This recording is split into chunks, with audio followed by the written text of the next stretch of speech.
గత కొన్ని రోజులుగా కురుస్తున్న భారీ వర్షాల కారణంగా పల్లెల్లో నాగుపాముల బెడద ఎక్కువైంది.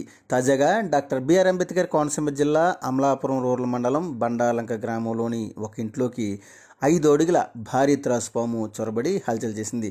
భారీ త్రాసుపామును చూసి ఆ కుటుంబ సభ్యులు భయభ్రాంతులకు గురై ఉప్పలగుప్తం మండలం భీమనపల్లి గ్రామానికి చెందిన స్నేక్ క్యాచర్ గణేష్ వర్మకు సమాచారం అందించారు. వెంటనే స్నేక్ క్యాచర్ గణేష్ వర్మ అక్కడికి చేరుకొని చాకచక్యంగా ఆ నాగుపామును బంధించి దూర ప్రాంతంలో విడిచిపెట్టారు.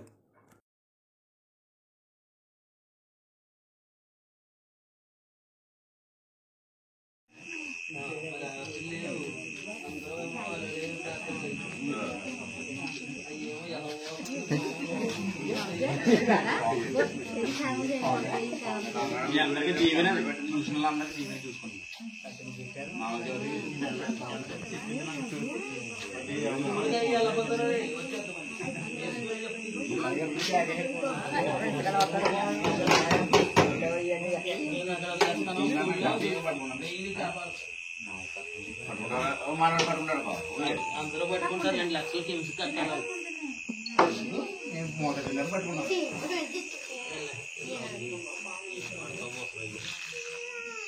ఆడుకున్నావు కదా ఇప్పుడు దాకా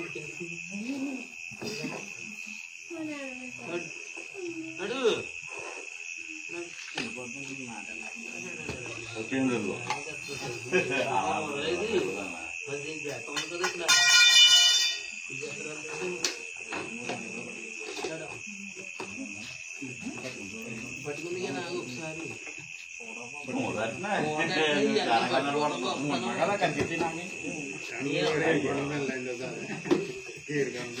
ఏ గొల్ల వెళ్ళేసినా నేనే కదండి.